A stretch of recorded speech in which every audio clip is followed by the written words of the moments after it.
Bonjour et bienvenue chez Solido. Aujourd'hui on va parler d'une nouvelle voiture de rallye, la Renault 5 Rallye Turbo du rallye d'Antibes 1983, pilotée par Jean-Luc Terrier. C'est parti!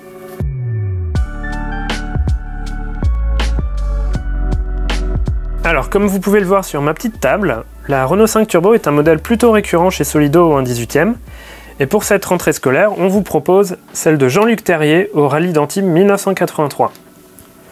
Alors par rapport aux autres, elle se distingue par sa livrée bleu-blanc-rouge, ou rouge-blanc-bleu si on veut, aux couleurs de Sodicam, c'est la société de distribution pour la chimie, l'automobile et la mécanique, une filiale de Renault, et la voiture est aussi aux couleurs de Renault Chartres, l'un des sponsors de Jean-Luc Terrier. Alors ce modèle, il est issu du rallye d'Antibes 1983. À l'époque, c'est la 9e et dernière manche du championnat de France des rallyes asphalte. Mais c'est aussi une manche du championnat d'Europe des rallyes avec un coefficient de 4. Alors au rallye d'Antibes 1983, le plateau est assez impressionnant. Vous avez donc Jean-Luc Terrier avec la Renault 5 Turbo, mais aussi Guy Fréquelin qui est déjà champion de France 1983 au volant de son Opel Manta. Vous avez aussi Mickey Biazon, un célèbre pilote italien qui est au volant d'une Lancia 037. Bernard Béguin avec une BMW M1 et tout un tas d'autres pilotes sur des R5 Turbo, notamment Jean Ragnotti. Beaucoup de monde et pourtant les R5 sont très attendus sur ce rallye, avec des routes très sinueuses et très atypiques. Mais dès le départ, c'est Bernard Béguin avec la BMW M1 qui prend la tête de l'épreuve. Cependant, arrive la nuit et de forts orages et d'énormes précipitations. Du coup, c'est aussi une pluie d'abandon. À commencer par Jean Ragnotti avec sa R5 Turbo ou Jean-Claude Andruet sur sa Lancia 037 qui abandonne au même endroit dans la même spéciale, tous les deux sur sortie de route. Notre petite R5 Turbo Sodicam prend la tête du rallye et Jean-Luc Terrier, en faisant une course excellente que ce soit au niveau du choix des pneus mais aussi de la gestion de sa mécanique, arrive en tête et gagne cette épreuve. C'est la seule épreuve qu'il gagnera en 1983, c'est pour ça qu'on a fait cette version du rallye d'Antibes 1983.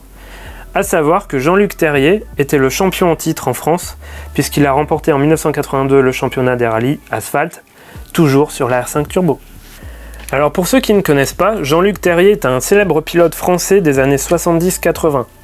Il est double champion de France des rallyes asphalte, en 73 sur une Alpine et en 82 sur une R5 Turbo, comme celle-ci. Mais il est aussi, et c'est une particularité, il est aussi double champion de France des rallyes terre, en 79 et 1980 sur une Toyota. En 1974, Jean-Luc Terrier s'illustre sur le championnat du monde des rallyes en remportant le rallye Press On Regardless avec cette R17 qu'on a également sorti cette année chez Solido. C'est un peu l'année Jean-Luc Terrier chez Solido comme ça a été l'année de Lecourt, deux voitures du même pilote cette année. Mais promis, on vous fera d'autres pilotes à l'avenir. En 1974, Jean-Luc Terrier était au volant de cette Renault 17 et quelques années plus tard, donc, il a troqué sa voiture pour une R5 Turbo, que voici. Pour ceux qui aimeraient approfondir le sujet, je vous recommande le livre sorti en 1998 qui retrace toute la carrière de Jean-Luc Terrier et qui a été écrit par son copilote Jacques Jaubert, qui l'a juste copiloté 2 fois en 73 mais visiblement a été bien marqué par sa relation avec Jean-Luc Terrier. Un très bon livre pour les fans de rallye à retrouver chez les bouquinistes. Envie de gagner cette superbe Renault 5 Turbo de Jean-Luc Terrier au rallye d'Antibes 1983? On vous dit comment. Abonnez-vous à la chaîne YouTube et répondez à la question qui s'affiche ci-dessous dans les commentaires de notre chaîne YouTube. Tirage au sort dans les prochains jours. Bonne chance à toutes et à tous.